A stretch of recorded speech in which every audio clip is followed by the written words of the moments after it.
Well, would you look at the time? This is Corey, and this is the podcast. Good afternoon, everybody. It's Rob. Welcome to episode 159 of the Anthem podcast, coming to you recorded live, high above the 110 freeway in beautiful downtown Los Angeles, California, from the not quite new, but kind of new OTA LA studios. Newish. Still new to us, I suppose. Doesn't have that new studio smell, but it's got a smell. It's not new studio, though. That's for sure. So we just got done watching the Caps game. And how excited are you, Corey? I feel like I can live for another week. Was that not a possibility if the Caps lost? lost? I mean, like it just seemed like there's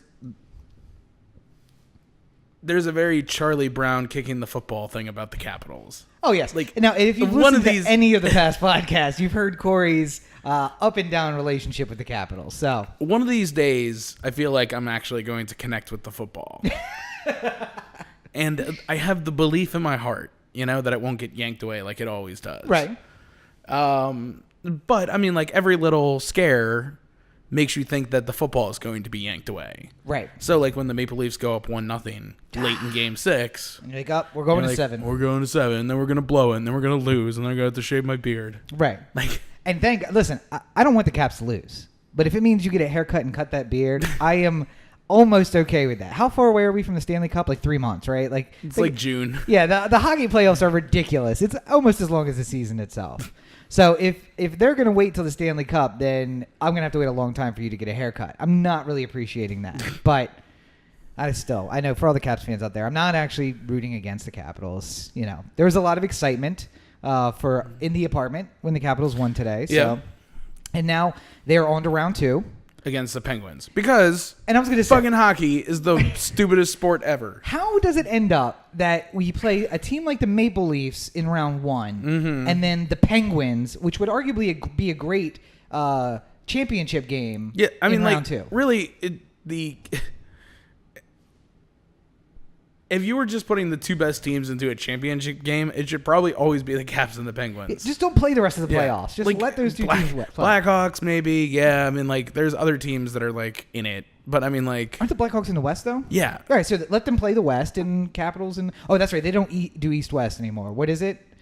So, the hockey playoffs is broken down by division. Okay. So, you have the Eastern Conference playoffs and the Western Conference playoffs. Right. And then, like, inside of the Eastern Conference playoffs is the Atlantic Division and the Metropolitan Division. Yeah. And it's 1, 2, 3 in each division makes the playoffs, and then 2 wild cards of any division. Okay. So the 3 best teams in the league, in the conference, and probably the league, I think, were the Caps, the Penguins, and the Blue Jackets. And the Penguins and the Blue Jackets played each other in the first round. Because that makes a lot of sense. Yeah, and the Caps played the Maple Leafs and now have to play the Penguins in the second round. So all the 3 best teams, realistically... Could be out. 2 of the 3 of them are out by the second round. And by the end of this round, all of them... Whereas if the Caps were playing, like, the Rangers... Yeah. Right now, like, that would still be exciting hockey. Yeah. And then the Penguins maybe in the championship round, and then, whoever makes it from the West into the, Ducks. Into the Stanley Cup. Yeah. Yeah. So, but onward to, and how are you feeling? They struggled with the Maple Leafs, and that was not supposed to be a struggle. Well, I mean, they're a young, like, fast team. Okay. And they have a lot of great players, and it seems like they're just a little early on their run. Didn't they play 4 overtime games in this series? 5 overtime games. Oh, sorry, 5 overtime games. Yeah, 5 overtimes in 6 games. Yeah. But, I mean, like, it's a good team. No, they're a good team. I'm just saying that, like, as far as the look of them, it's like one of those teams, like, if you got on, like, an exceptional run, you might be able to make a lot of damage in the playoffs on your way to the Stanley Cup. But, I mean, like, just realistically speaking, looking at it, it's like, it's just not a good enough team to win it all. And like, to beat the number 1 team in hockey in the first round of the playoffs. It's like the Pirates. Like, they can make the playoffs. Yeah. And if they got hot at the right time, they could do a lot of damage. But just going into it, like, looking at it from afar, you're like, Pirates will probably be out of this early. Yeah. It's no offense to them. They're a good team. It's just... So, do you want to give your predictions for the Penguins and Capitals series? No. Why is that? Too scared. Too scared. I just don't want that football yanked away from me again. So, I mean, obviously it's a viable concern that things will go poorly, but so to give it another sports context, the Caps and Penguins are like the Red Sox and Yankees from all the years that the Red Sox didn't win. Right. Like, they're always the foil. They're always the one that like ends it. Yeah. And they're, legitimately the second best team in the conference, so yeah. It's not like if you lose, you've lost to some scrub. The team that may win the Stanley Cup at the end of this. So. Yeah. And that's really, how do you feel about that? About winning or losing to the team that wins it all eventually? Does that make it better? If it was anybody but the Penguins, perhaps. Okay. Like, I would, like if the Caps lost to the Maple Leafs, and the Maple Leafs won the Stanley Cup, yeah, I'd feel all right about it. I was like, we ran up against just the hottest team at the right time. Yeah, yeah. But if you lose to your rival, and then they win the Stanley Cup, yeah, and not to mention the fact that your rival is full of dicks. Like, the Pirates are much like the Steeler fans who are like, oh, look how many championships we've won. Yes. Enough. It's not all about championships, says the Capitals fan. But like the regular season means nothing. Right.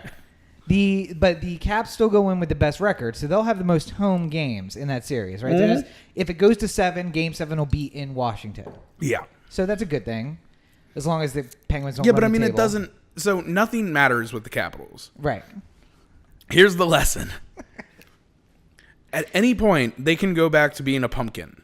Okay. That's the rule with the Capitals. It's like Ubaldo. We talked about that. Like, yeah. Ubaldo could have 9 straight games where he allows like 1 run a game and pitches 7 innings and walks only 2 and strikeouts 5. And you could be like, wow, Ubaldo's really doing well. You are not confident his next start will be another one like the 9 that followed. You still don't play him in the wild card game. Right. You just don't. Anytime it's the playoffs, you just eliminate Ubaldo from possibility. Yeah. Because you do not want to, or have somebody like ready to get. Ubaldo goes warming up up 1 home players. run. You got Tyler Wilson warming up in the pen.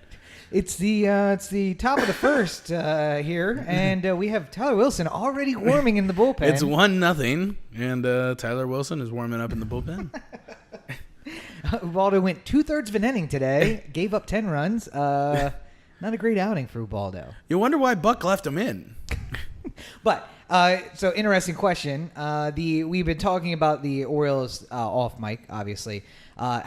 They've been hot and cold at the start of the season, like cold streaks, hot streaks, and now we lost today by not a great margin. Yeah, but I mean, listen, I love the old metric.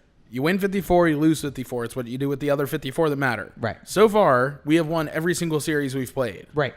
I'm fine with that math.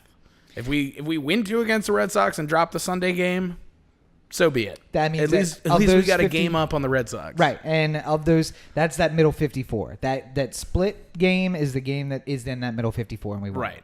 Now, how does that compare to the Yankees, though, who went on like a 9-game winning streak? See, but the Yankees are dumb. They're going to do this all season. Like, they're like the Orioles have been in the past, where the pitching wasn't great, but we score a lot of runs. Yeah. And when everything's going right, it's just like going to add up upon each other. And apparently they have a giant playing on their team. I'm not really sure how they worked out that, but if there's a Philistine on their team, it's literally Jaws from James Bond. Yes, that's Mike Judge. I love the picture of him like. Aaron Judge. I'm sorry, Mike Judge is Silicon Valley, which I'm excited for tonight. Oh, hey, new episode tonight. Yeah, recording on Sunday. Too bad Brendan's not going to be in it anymore, but yeah, Peter Gregory, R.I.P. There is a picture of Aaron Judge high-fiving the shortstop who like had to jump up and fully extend to like high-five him. And Aaron Judge was just like holding his hand out. Like 5'8" to 6'8". Ridiculous. It really looked like Jaws and Odd Job.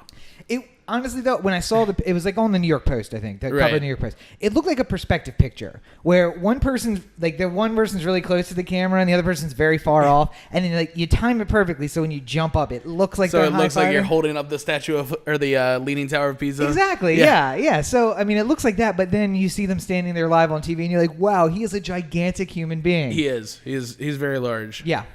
So. Anyway, you know what? I bet he falls like Ben Roethlisberger too. Oh, here I go. Oh. And you went to a Brendan voice there for a second. That's the Brendan fall too. But so thoughts about the Orioles season thus far? Because we are a month in or a month and a half in, I guess. No, a month. A little less than a month. When was opening day? Beginning of April. For some reason, I thought it was in March. It's like the 4th or 5th.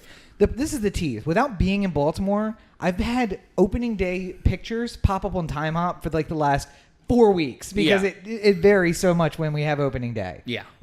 Especially when we like start on the road. Yeah. So we're a month in. What are your thoughts about the first month of Orioles baseball? I mean, I'm happy. Okay. Pretty much around the board. I feel like anybody who's off to a slow start isn't like worrying me. Tillman's not even here yet. Yeah. So. I mean, Gausman hasn't looked great, but I feel like he's just, for whatever reason, he's not figuring it out right now. Like some young guys just need to like get in the right stretch, and then they start doing. And it's not like he got shelled in Cincinnati, but it's not like he's been Ubaldo bad. Like, right? Yeah. It's just things haven't worked out for him, and Ubaldo's been good. And surprisingly. I mean, like the first start was a little rough, but then everything since then has been pretty okay. You know who else has been good? Who? Boom Boom. Yeah, Boom Boom Mancini. And here's what I want you guys to go back to. I do enjoy the nickname Boom Boom. It's like my favorite current nickname in baseball. Go back to last September, our episodes from last September, when we were like, this Trey Mancini guy, I don't know what's up with him, but he looks promising. Yeah. But, the Charlie Brownness of the Orioles, we're like, okay, but, it's the end of the year, and we're not facing the best pitchers, and who knows. The guy's legit. And we saw him in spring training, and he looked good, and now he's got the face, like when he's taking at bats, just look at his face from time to time. It looks like he's working on an assembly line, looking for the wrong one in the one messed up M&M going through. He's just like W. Oh, it's okay.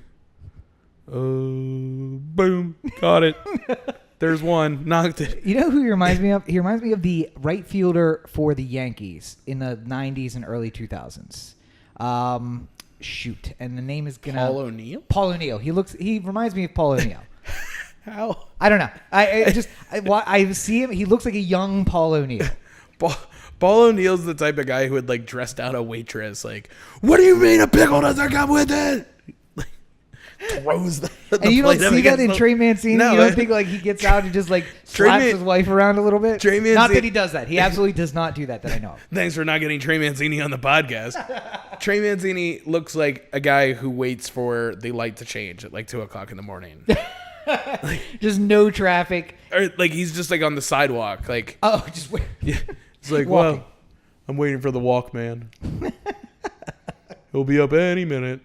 But y'all make fun of me, but if one of you gets hit by a car, I'm going to laugh. I know it'll be wrong. You know what? I'm not going to laugh. It'll be wrong. Do you remember Paul O'Neill at bat, though? They had that same stoic face while at bat. That's what I'm talking about. He doesn't have a stoic face. Yeah, he has that, like, I'm very concentrating, very hard. Trey Mancini looks like he's thinking about pudding. He's just like, oh, man, vanilla's really good.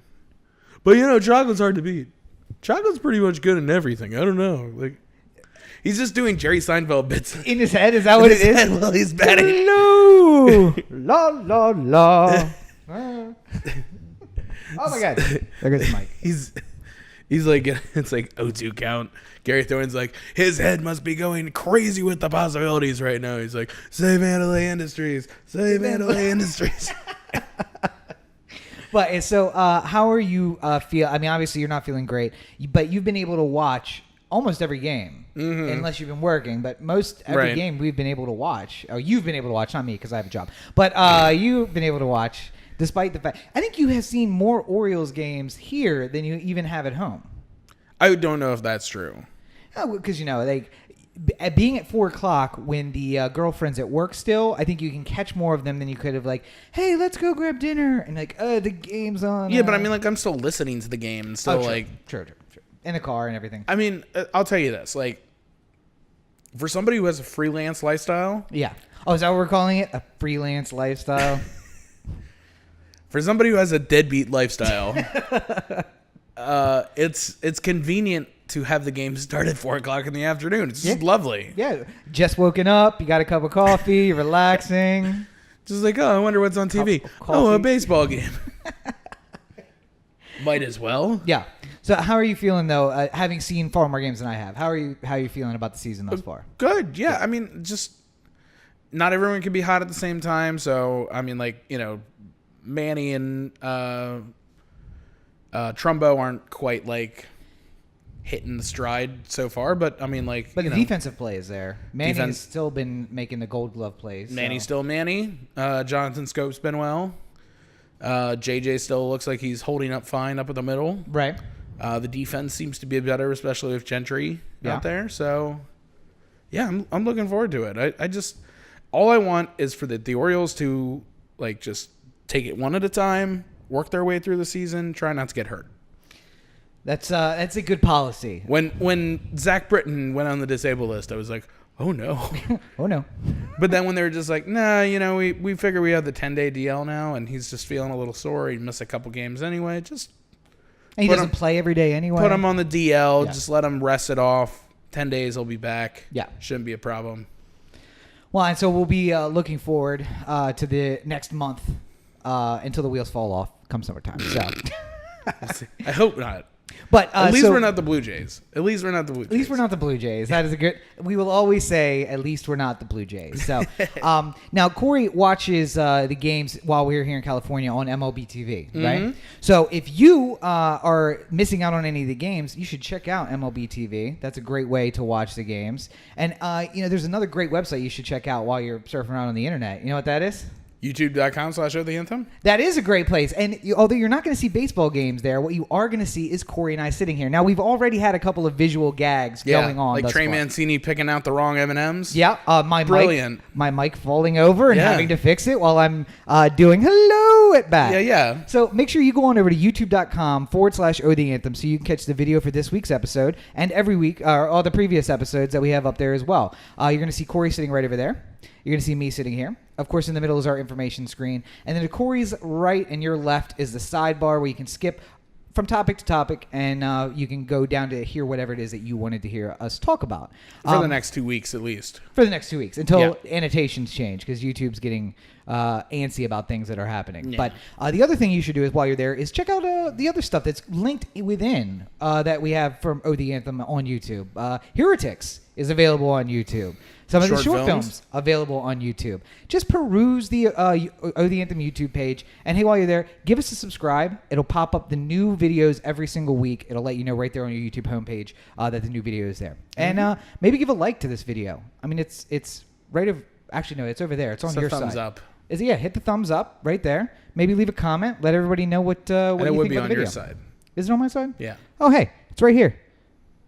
Right down there. Just the one with the thumb up, not the thumb down. Yeah, thumbs up. Leave a little comment. Let everybody know what you think. So, but yeah. So speaking of letting everybody know what you think, we found out this week that Leigh Cook has changed the way that she thinks about the way that your brain operates on drugs. I don't think she changed her. I'm pretty sure she's been on this boat for a while. And I mean, I haven't talked to her. I don't anymore. But anymore? Was there a time? Nah, I don't know. Leigh Cook, known for many great films. Sorry. Choked there for a little bit. Great films like... She's All That. Okay. Josie and the Pussycats. Okay.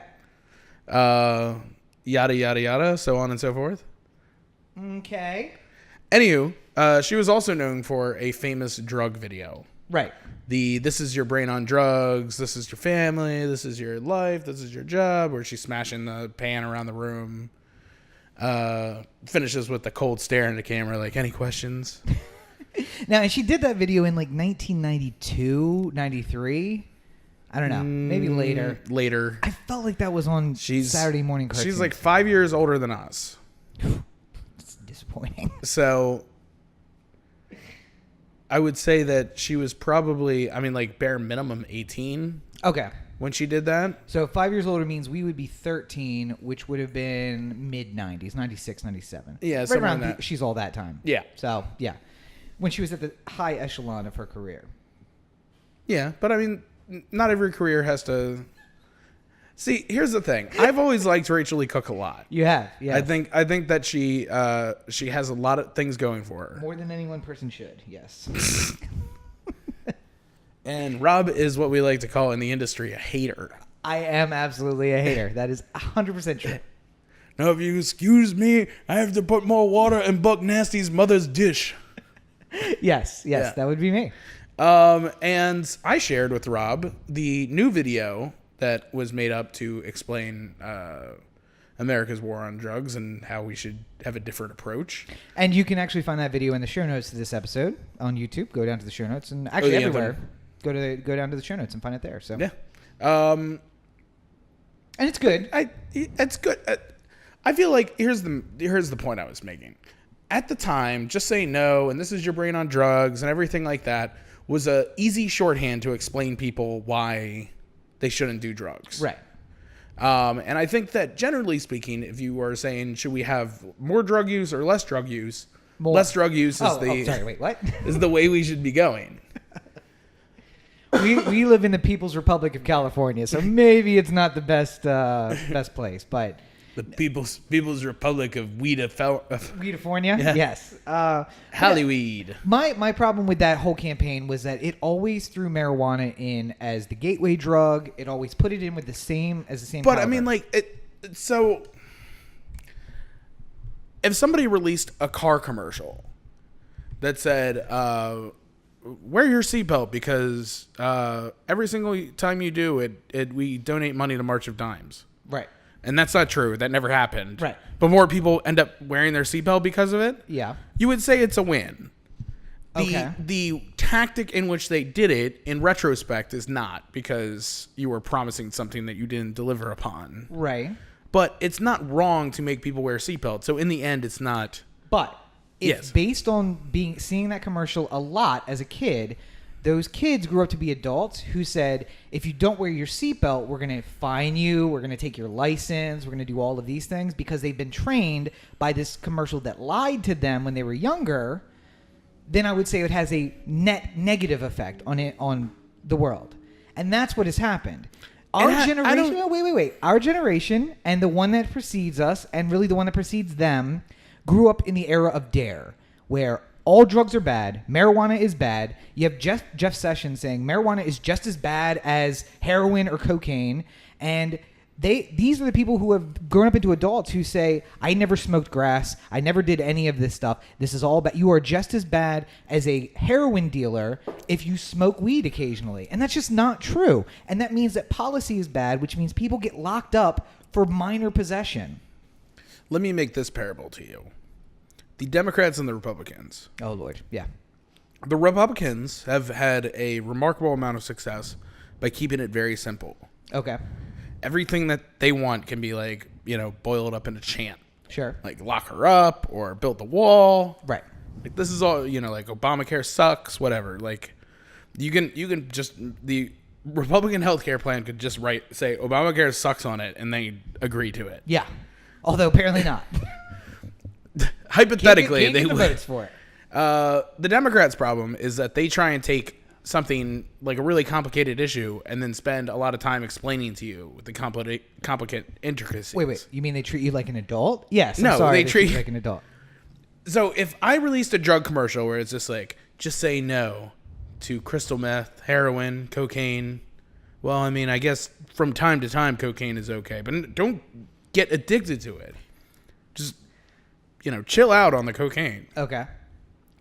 And weed's fine. It doesn't really do anything to you. But if you are 13 or younger when you're listening to this, right, I would just make a strong-hearted suggestion that you just don't do it for a couple years because it is developmentally disabling if you do it at a certain age. And studies have shown that it's probably not the best for young minds. But I mean, like, once you turn 18, which is usually about the time where you're on the clear and you want to smoke weed, then go for it. I don't care.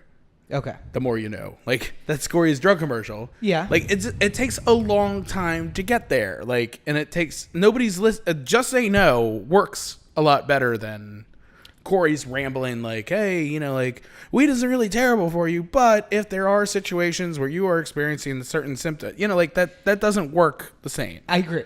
And I agree in principle. And having a YouTube audience now, right, which already has the bit pre-sold to them because they remember it from before, right, is able to get into those. Did you know that drugs affect black people more than they affect any other American?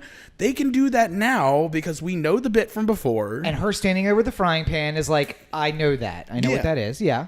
Now, and I get that. And we're also in a culture where people are willing to listen to a little bit more to explain. So, I mean, remember every single commercial at one point used to be Walter Cronkite with a cigarette going like, you know, I really like Valvoline in my car. Right? Because we know Walter Cronkite. Every weekend when I have to change the oil in my automobile, I prefer Valvoline. And I make sure to smoke a Pall Mall while I'm doing it.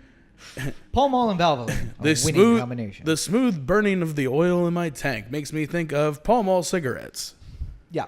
But no, so here's my problem.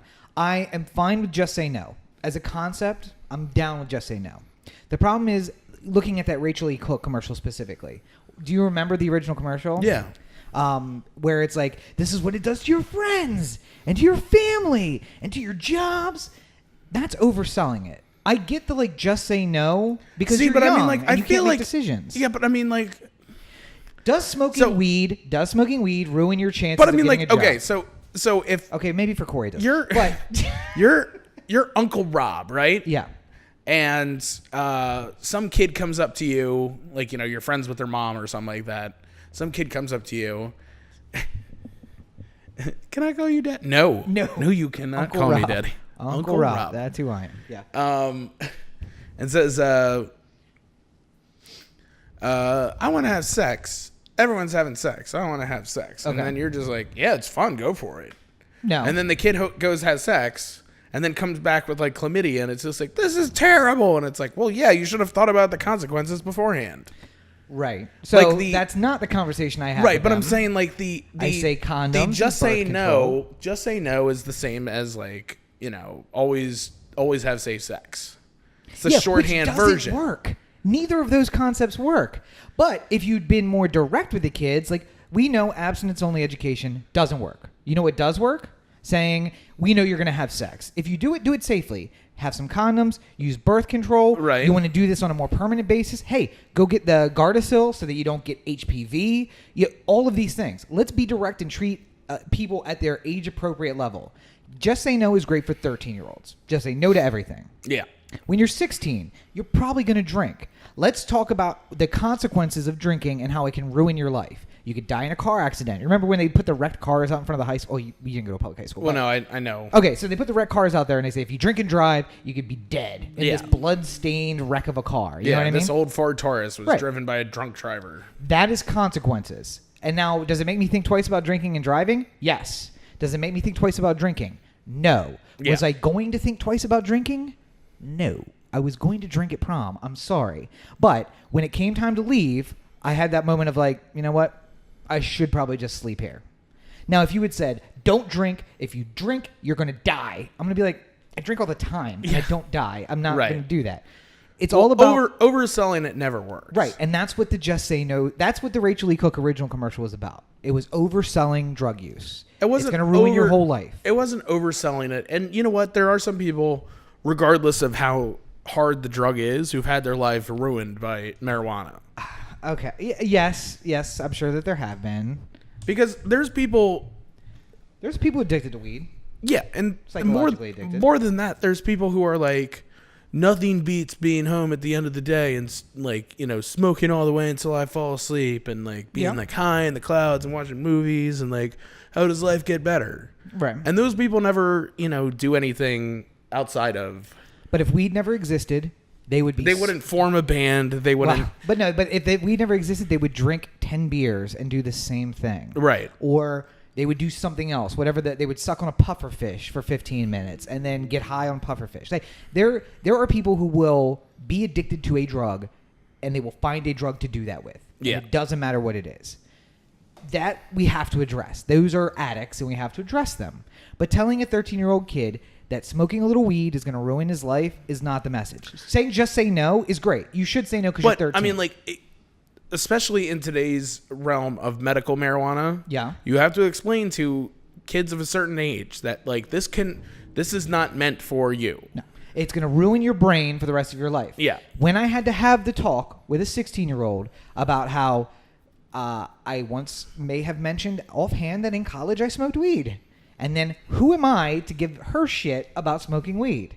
Well, I did that when I was 21, when my brain chemistry was set, when the concrete had frozen in place. When you do that at 16, you are messing with your brain chemistry, and you are making yourself stupider over the course of your life, which is marginally true. Arguably, it's that scary truth where you just like, yeah. It's more of that, like, you know, like 50% of the people who do this will have a lower IQ than they would have had otherwise. Right. Arguably. And then you end up saying, like, well, if it's a 50-50 chance and it was going to happen, you know, like, I'll just tell them don't do it because of this. Which approach do you think worked better? Mom saying, don't smoke weed or you're going to get grounded, blah, blah, blah, and then her getting caught again? Or me saying, listen, you're a smart girl. You want to go to college. You want to have a whole life ahead of you. Do you want to be stupid your whole life? Do you want to be like, use example of person that we both know, and be like a burnout your whole life? Because he started smoking weed at 16. And this is what his life has come to. And he's happy, and that's great. Would you be happy doing that for life? Maybe don't smoke weed. Wait till college. Wait till you are old enough to make an informed decision.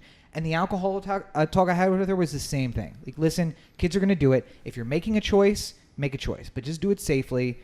Don't be around boys, because I've been a 16-year-old boy, and I know what happens when you drink around 16-year-old boys.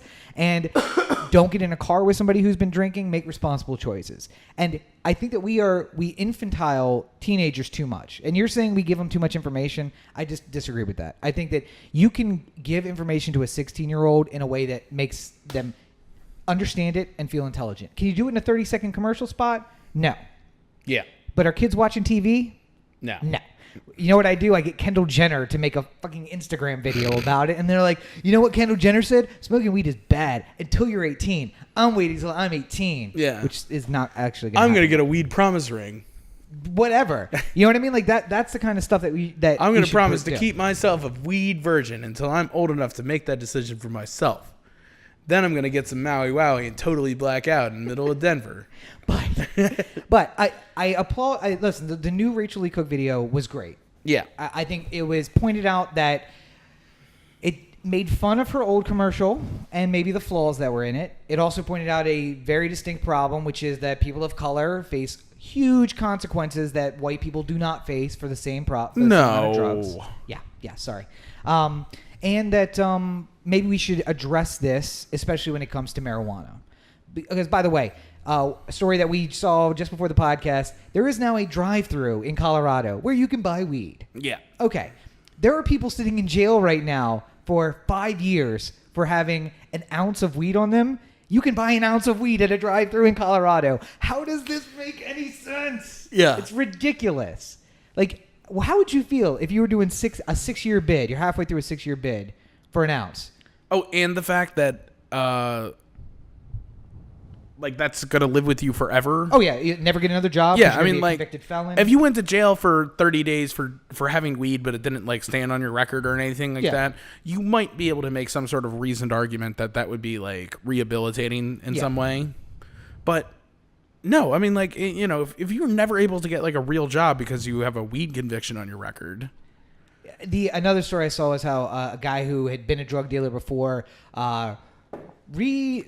rededicated his life and went to college. And they completely ignored the fact that he came from a wealthy family who paid for his college out of pocket. Yeah. Because as soon as you get a weed conviction, you cannot get federal funding for your student loans. Right. So you can't go to college. So everybody else who's not white and rich, you have no ability to go to college. So I have to stress, people, go outside of mainstream media. All of the stories that we've talked about, where did you find that Rachel Leigh Cook video? Facebook. And the 2 stories we mentioned after that were both on Twitter. None of this have I seen on ABC, NBC, CNN, anywhere else. The best place to get your news is somewhere that isn't on the television. Well, the Anthem, yes. But it's somewhere that's not on the television. It's on social media. And while you're surfing around social media, make sure you do check out at The Anthem on all your social networks. It's a great place to find us. You could find me at Robert N. Cheek. At Legend CB5. And it's a great way to stay up to date on everything that we're doing. And if you want to find a website that has interesting stuff on it that's not going to depress you, you should check out otheanthem.com. Yeah. If you're probably listening, can't promise it won't depress you. Well, we got a lot of episode left today, so maybe you look forlornly at Rob every time you see him on a screen of any kind. Yes. There go my headphones. But if you're listening to us, you're probably listening at otheanthem.com. And if you are, make sure you check out everything we have to offer there, including the merch page and the short films and everything that's there. If you're not listening there, you're probably listening on a third-party platform like Stitcher, Dogcatcher, our favorite Pocket Cast, or iTunes. And hey, if you're on iTunes, make sure you give us a 5-star rating and a review. It helps us climb the charts and helps other people find the podcast. And in fact, I want to read a review that somebody left on our iTunes page. This review is from That MD Homie. That MD Homie says, "These guys are very funny and highly entertaining. A must for everyone." And I have to say, I agree. I agree 100%. I agree with that MD Homie. So go on over to iTunes. I as well agree that I have a musk for everyone. Did I say musk? Must. No, I'm just kidding. No, but make sure you go on over to iTunes. It's itunes.apple.com/US/OD podcast /OD-Anthem-podcast and leave us a rating. Or just go to iTunes and search for the that's true. It's way easier. Leave us a 5-star rating and a review and other people can find it. And maybe I'll read your review in coming weeks and let everybody know what you had to say. And guys, don't be funny. Don't leave negative reviews just to be funny because that it hurts our feelings. 1 star, Rob smells. That doesn't help. That doesn't help anybody. Nobody can smell Rob in this platform. I mean, I could smell Corey, but otherwise nobody else could smell. But you know what else isn't helpful? What? Electing more right-wing assholes around the world.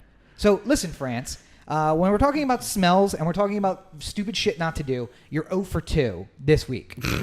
So anybody who's paying attention, the French election was today, actually, a Sunday. Why hold it on a Sunday, you might ask? So everyone can participate? So everyone can go vote. Because that's after church. That's a smart way to go do things. Right after church and your brunch cigarette. Yes, your wine and your cigarette, and then you go and you vote, and then go to church again. Sacre bleu, and you go run and vote. So it's been in the news a little bit because Marine Le Pen, who is the daughter of the former Le Pen, who is the far right-wing candidate for basically everything in France. I think her father ran for mayor of Paris, mayor of other cities, ran for their parliament, ran for the presidency multiple times, never won. But Marine has succeeded where her father failed. Is he essentially like Buchanan? Yes, he is the Pat Buchanan of France, where like he's out there on the right wing fringe, and he's kind of like Eugene Debs from American history, but on the other side of the spectrum, where he just runs for everything and he never wins, but he wants to get out there and say what he has to say. Yeah. But because the world is going to hell in a handbasket, all of these right wing candidates are getting some footing, and as if ISIS doesn't watch the news, there was a terror attack the week of the election. So France does this interesting thing that we should consider doing, which is the last 4 days before the election, or last 5 days before the election, there's no politicking allowed. You're not allowed to run ads. You're not allowed to do anything, which I think would be a nice relief. You get one week right before you go vote where it's like, I'm going to mull over my decision. I'm not going to be pounded by political ads. Right. And the day before the politicking period ended, there was a terrorist attack in France, which is exactly what Marine Le Pen has been saying all along. We need to stop these terrorists. We need to kick out all the Muslims, close down all the mosques.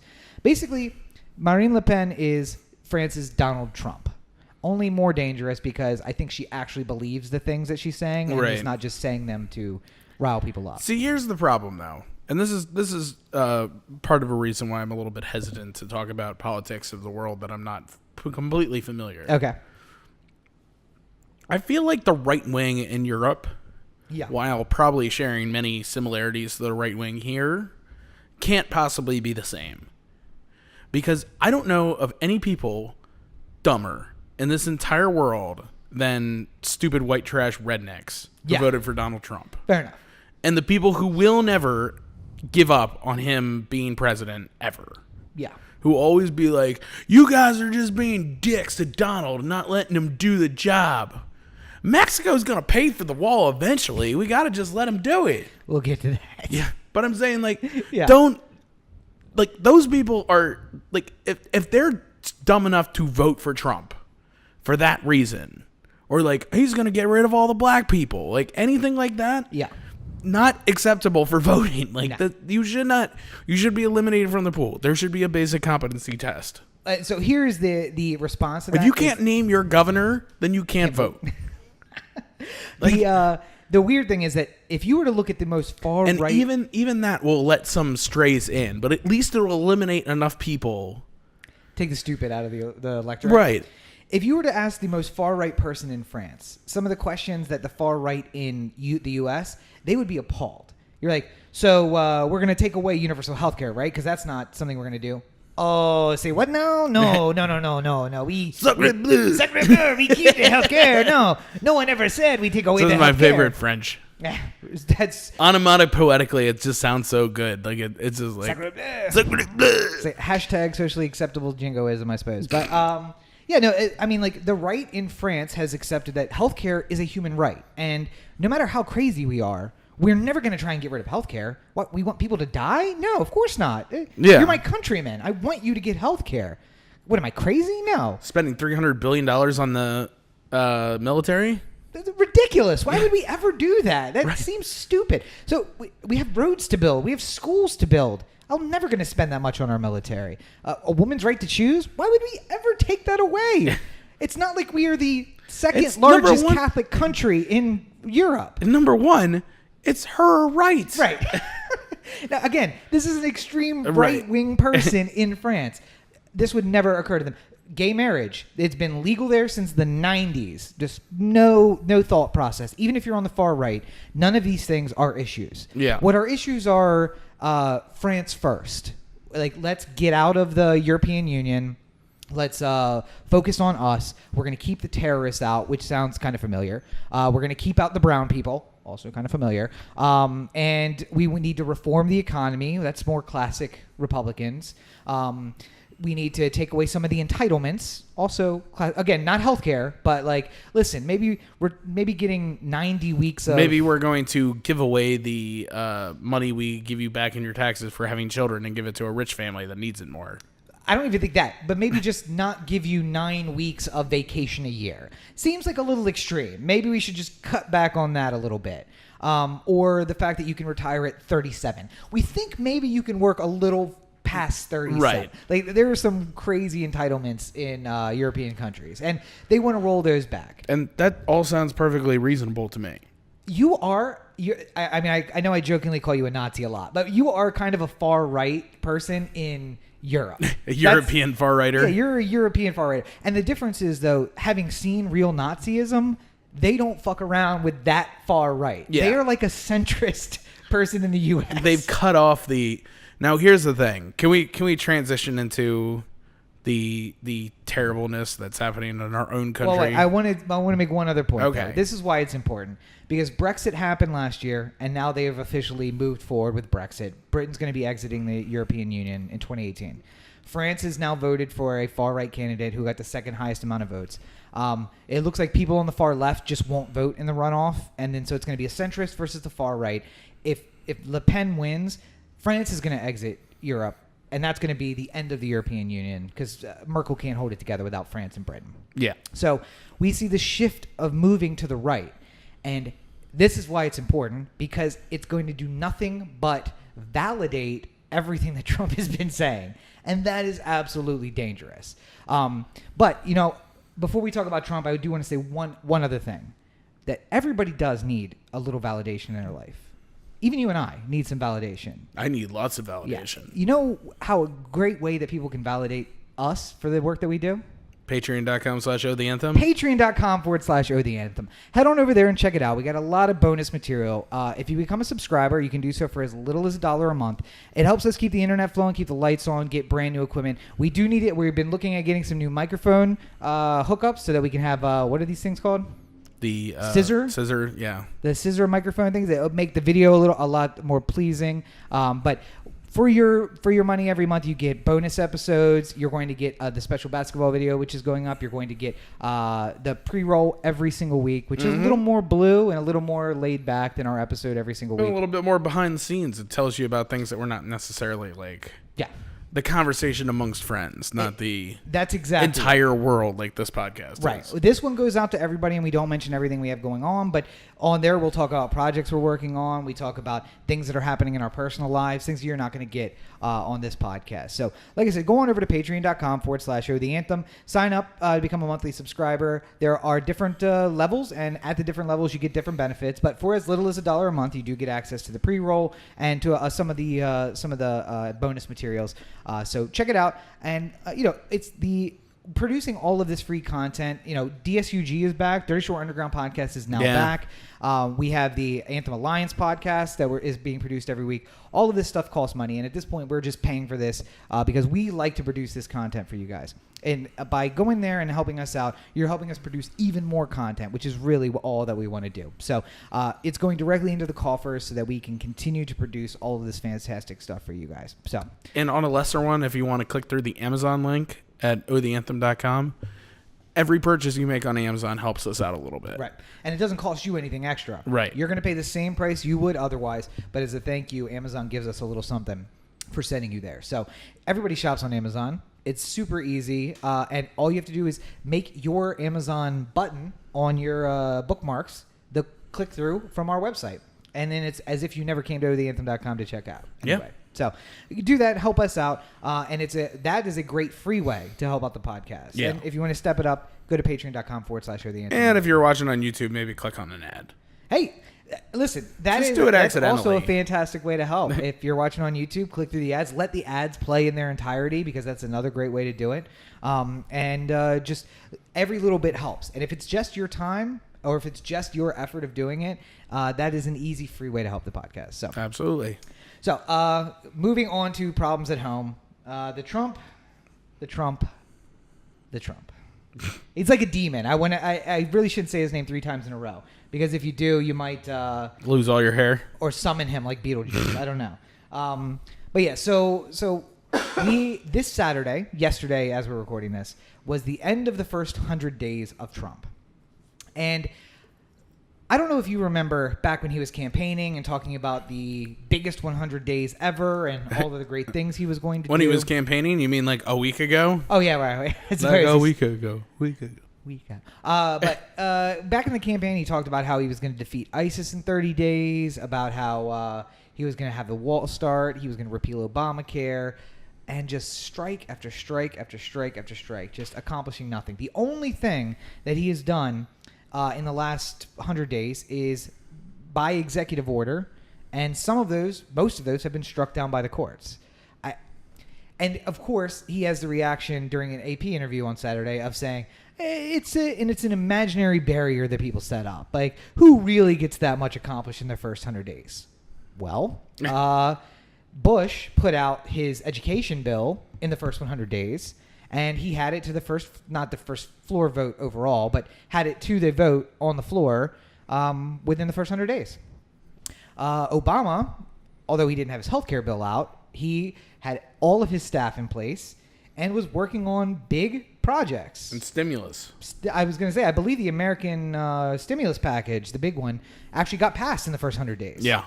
And we set this 100-day standard because Franklin Roosevelt did so much in the first 100 days. And while I agree, Trump is no Franklin Roosevelt.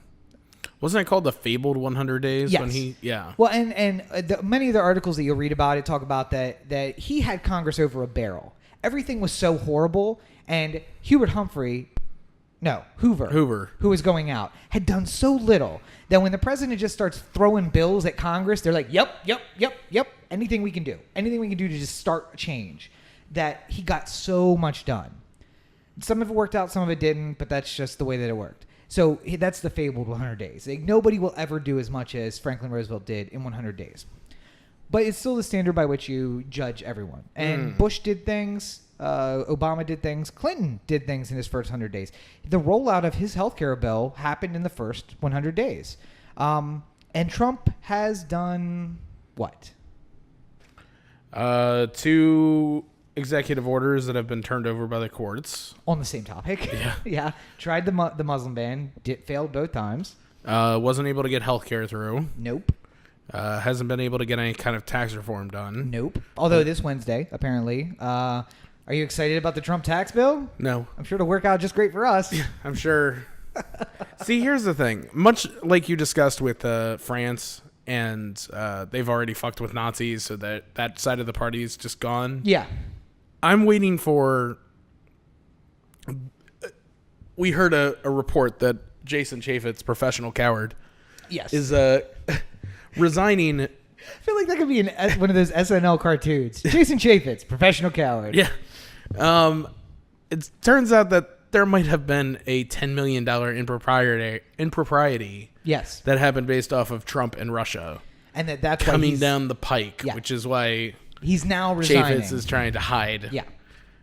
Like cowards do. To avoid the ethics examination. Because I think his argument is if I avoid the ethics, that no evidence will be turned up, which will eventually become a criminal investigation. Yeah. So if I just get out of here, it'll all die down. I'll keep my $10 million and we'll be gold. And in 8 years, when everyone forgets about this, I'll run for the Senate. Run it again and I'll be fine. Yeah, I'll just be senator of Utah. And he'll probably win because people are stupid. Yeah. Oh, it hurts my head. But yeah. I mean, the hope is that at some point there's a groundswell of information that ties everyone who's horrible into one big camp. Yes. Like Trump and Pence and McConnell and Ryan and Bannon and Priebus and Sean Spicer and all of them. Everyone. All of them in Chafetz. one big basket. And then we can haul them all Let's out. call them deplorables. We can a basket of deplorables. And we can just take them all out to Madame Guillotine and off with their heads. Yeah, all Ted of them. Cruz, Marco Rubio. All of them. All of them. And the Democrats, too. Not just Republicans. I really hope that all of the worst Democrats get wrapped up in that whole thing as well. That'd be great. Yeah. Like Pelosi and... Just I can think of a basket of deplorables that doesn't involve just Republicans. Yeah. It's all across the board. Yeah. Everybody there. Yeah. But, yeah, so all of this stuff is happening in the first 100 days.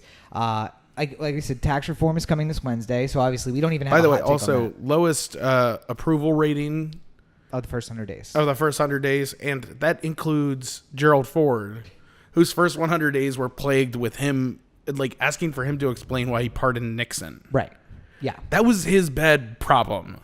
And he still had, like, a 60s approval rating. Yeah. So Trump not even Trump's that high. at, like, 40, reasonably. And Depending on who you ask. Somebody said he hit 50. I don't remember who it was, but I don't believe that for a second. well, just look at Trump's Twitter. You'll find out who it was. Oh, I'm not gonna give him the clicks.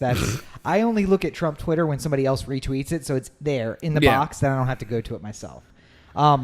But he is something he did say on Twitter is that we need to fund the wall because it needs to happen right now, and Mexico will eventually pay for it. Right. So let's make this the key point in shutting down the government. right, and My stupid $30 billion wall. So, just so you know, the second 100 days is going to be defined by the government possibly shutting down over the fact that Congress won't fund the wall that he promised the American voters Mexico would pay for.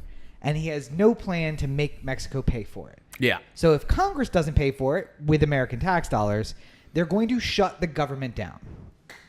Now, when I shut the government down, that means that Social Security checks don't go out. That means that Medicare payments aren't cleared. That means that any kind of assistance at all from the government just doesn't go out. People are hungry. People are cold or hot, depending on what season it is. This time it would be hot. People will die, most likely, from that. Mm-hmm. Because we won't approve And people who work for the government won't work. They won't get paid. Yeah. Because we won't pay for the wall that he told us for months would not be paid for by Americans. They would be paid for by Mexico. Yeah. So this is your president, ladies and gentlemen. He's looking for a victory so badly that he's willing to shut down the government to get it. Here's the problem. I live in. If you're not going to deliver on your campaign promise as it was delivered, I expect a pretty good reason why not. Yeah. If the Caps don't make it to the Stanley Cup, well, they lost to the Penguins, who eventually went on to be Stanley Cup champions. So, I mean, they had a good run, but they ran into the champion at the wrong time, and that's what happens. Don't like it, but that's understandable. We were trying to pass healthcare as it was, but there were just too many issues that kept it from being to go through past, and we had to make some concessions, and this isn't exactly the bill I wanted it to be, but it's better than nothing. It's a step in the right direction. That's Obama, not Trump, by the way. Right. It's Obama, not Trump. If Trump goes and says, I mean, Mexico's not paying for the wall, but we're going to have a wall, I'm not going like, well, yeah, great. I'm like, no, because the big part of it was Mexico's going to pay for it. And you shouldn't have said that if you weren't ready to make Mexico pay for it. And walls are stupid, but I don't care about the wall so long as we're not paying for the wall. Right. If you're going to waste $30 billion of Mexico's dollars building something that will be defeated by, I don't know, a ladder or a tunnel, fine, waste Mexico's money. But don't keep on with this stupid idea that doesn't fix anything if we are also going to pay for it. That makes no sense. The other side, too, is, as I was speaking earlier about dumb Trump people, is the people who won't, like, at a certain point, you have to, like, just stand up to it. Capitals in the playoffs. At a certain point, I can't just be like, well, we ran into the best team at the wrong time. No. At a certain point, you're the best team. You have to win. You have to get through. Yeah. And if they lose, I have to be like, no, this fucking sucks. You have to do better. Championship or nothing. That's my only. That should be the thing. Regular season means nothing. Championship or nothing. So come on, Trump people. Let's hear Right. So if you're gonna say like, listen, I wanted the wall, but I didn't want to pay for it. Like, this is not a win for me because I didn't want to pay for this stupid ass wall. And I was under the pretense that Mexico was going to pay for it. Pretense is not a word they'd use, but, you know. I voted for him because I liked these things he was going to do, and they weren't going to cost me anything. I wanted him to fix Obamacare. I wanted my insurance to get cheaper. I didn't want to have no insurance. I didn't want to be eliminated from insurance. Right. I wanted it to be cheaper. I saw people who were just like, hey, not really what I wanted. I want insurance. I just want it to be cheaper. I am 100% behind you, Trump voter. I see that you're like, this is bullshit. I don't want this. And you call him on that. If you say, I wanted the wall, but I didn't want to pay for it. If we're going to pay for it, I don't want the wall. You're allowed to say that. You don't have to be behind him 100%. I think that a lot of Trump people, or a lot of what Trump was saying, he thought he was going to be able to go in and just by having run a business before, he was going to look at the way government was running and be able to immediately make changes that cut money. Like, he probably in his head thought, like, I can walk in day one and just walk to the IRS and see how they do things and make it work better and make it cost less and make it more efficient. Doesn't work that way. But what he doesn't realize is, A, he doesn't get the time to, like, in order to investigate the IRS and make it more cheaper and more efficient and stuff like that, you have to spend a month going through everything that the IRS does. Yeah. And it's not like you just get a free month. It's not like February is Trump's IRS month. Like, Sorry, things will happen. China's coming in. Yeah. We have to bomb Syria. We have to bomb Afghanistan. North Korea is giving us a dick measuring contest. Yeah. Like, well, and he gave an interview to AP on Saturday where he said, who knew this job was so complicated? Right. You didn't know that being president was a big job. Okay. Whatever you say. Maybe you should have thought about that before you ran for that job. Right. That's all I'm saying. Maybe you should have said, hey, Barry, let me talk to you for a second. Before I get into this, what's the job entail, really? I know you're going gray after only 8 years. Look at every president. Every president looks like they age 50 years in the 8 years that they're in the office. Yeah. What were you looking for? I was just trying to get a look at the AC, the thermostat. Hot. It feels It's hot in here, guys. sweltering. Woo, we're hot. All this hot talk is making me sweaty. But so another thing from Trump, not only do we not have money from Mexico for the wall, so we're going to spend American money on that. But, not only do we not have Jason Chafetz anymore. Oh, thank God for that. But so the Trump budget for the Defense Department was $603 billion. And according to General Mattis, this is just insufficient. It's a $54 billion jump from last year. And it's just not going to be enough to keep the lights on. I'm sorry. Right. We're going to need more. Now, Trump, who has vocally said he saved us hundreds of millions on the F-35 program, that they're looking through all of these programs and just making cuts. Saved $1 million from Boeing just looking over the plans for Air Force One. Yeah. We're just going to cut that out. We're going to save millions. And going back to where we talk about France, even the far-right party there is like, no. Why would we spend half of our GDP on military? That makes no sense. Yeah. When are we as a nation just going to say, you know what, maybe enough with the defense? I think enough people fall in one humongous scandal. That's it. And that's it. Really? That's really my hope at this point, is that there's a massive scandal that ties in everybody, and at the end of it, what's left of the Republican Party looks at themselves and it's like, we got to be serious. We can't do this anymore. We can't ever be this again. Yeah. And then anybody who didn't get caught up in the hysteria of the scandal, you survive and you learn. Well, you survive, but you are on thin ice. Yeah. If you are an old school, ridiculous Republican. If Ted Cruz is not enveloped in Russian money somehow. God, I hope he is. Everyone at the Republican Party just has to go Ted Cruz, you're too ridiculous to run. No, we cannot support you this time.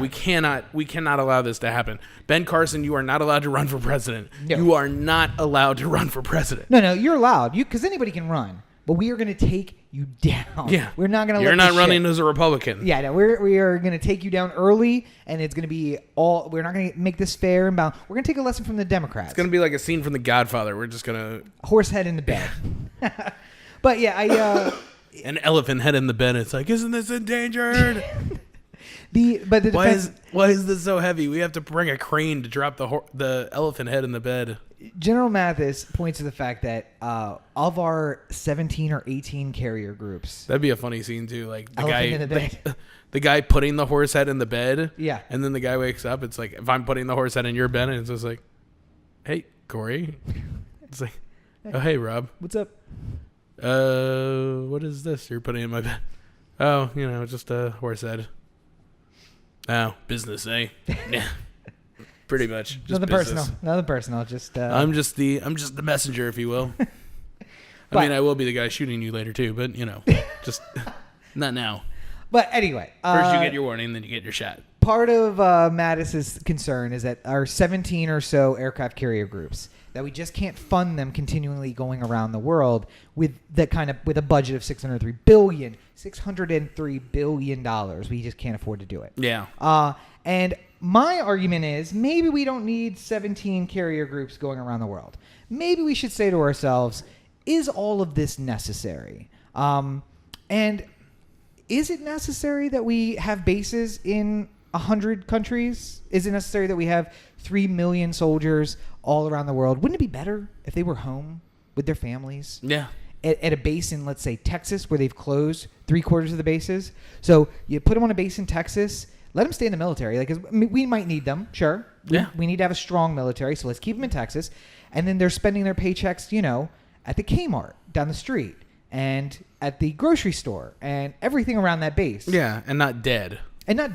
But also not spending money in Korea or Germany or wherever else, getting themselves into trouble, getting us into international incidents when they, beat up some local at home with the wives and the children in the family units in an American town, being American. And if they want to get a midget transvestite, that's on them. Listen, this is the land of opportunity. Got to figure out a way to make that work in Houston. Land of opportunity, and they should feel free to do it. But what reward do they get instead? You go off to war, you get injured, you come back, you get a Purple Heart, and the president looks at you and says, "Congratulations on your Purple Heart." How did the man become president of the United States? I don't... You remember when he said he wanted a Purple Heart? He wished that somebody would just give him one, and somebody gave him their Purple Heart. Stop encouraging him. He doesn't get what it is. So if you missed the story, Trump got his first opportunity to pin a Purple Heart It'd be like if the Patriots come to the White House. Yes, which they did. And he goes well, I'm really proud of you guys. You played one hell of a game of basketball. You don't look like a basketball team, but somehow you're a basketball team. Good for you. It's just you don't know what the you don't know what the NFL is. How do you not know? How are you gotten this far? But Trump got his first opportunity to pin a Purple Heart on a soldier. And for those of you who may, I don't want it to go back to our pre-roll. I don't want it to say this without explaining. But if you win a Purple Heart, what a president would typically say is, with the thanks of a grateful nation, thank you for your service. Something of that nature. Yeah. Because you win a Purple Heart for being wounded in action, doing something brave. Okay. You don't say congratulations like it's the damn lotto. Because for the most part, the guy who's getting it would rather be with his buddies in whatever country he was wounded in. He would rather be still serving and not being at Walter Reed Medical Center without a limb. So you don't congratulate him on winning that particular award. It's an award that's given because you have sacrificed so much. And so we should really treat it with that kind of respect. And I don't know that our current president, knows how to treat anything with respect. And that's unfortunately sad. And yes. we're going to have to keep talking about it every single week. And that makes me sad, unfortunately. Well, you know where you can find it all? Where's that? OhTheAnthem.com. Corey to OhTheAnthem.com. OhTheAnthem on Facebook, Twitter, Instagram, and the listener line 443-219-7595. What's that number again? 443-219-7595. And you can find me on our social networks at Robert N. Cheek, including Snapchat. Snapchat is back. Back with a vengeance. With a vengeance. So, yeah, you can find me on all your social networks at Robert N. Cheek. Make sure you check out robertncheek.com for more information about me, my news website, the political blog, foundingthefuture.us, and the books, which are available on Amazon. Buy Rod's books. Yes, thank you. Be sure you go to robertncheek.com, too, and sign up for the email list. Oh, hey, yes, yeah. Because I saw a video about that earlier. I was just like... There's been a lot of interest on the Movement Facebook page. I think that's because, like, everyone's reading through Oprah's this. book club? What's that? Are you in Oprah's book God, club? I wish. I'd love to get in that book club. But I think that was because, like, in the summation, people were like, this sounds a lot like what's going on today. So, like, checking it out. And I'm like, hey, it's great that you guys visited the Facebook page. Could you buy the motherfucker? Honestly, just buy it and read it. It's $3.99 on Kindle. It's like $15 in paperback form. And you know what? I'll sign it. Send it to me. I'll sign it. Or I'll give you an autograph, which is an online signature that you can have for your Kindle book. Anything. Just buy it. Please. Please buy it. Buy Rod's books. Buy my books. Yeah. All right. Well, I think we've done good here today. We've done something. I don't know if it's good. But as always, you're listening to the Oh The Anthem podcast, part of the Oh The Anthem digital network. For Corey, this is Rob. Have a great week, everybody. Let's go, Caps. Let's go. Wait a minute. It's over. Oh. Yay! Corey can shave! Yay! Boom.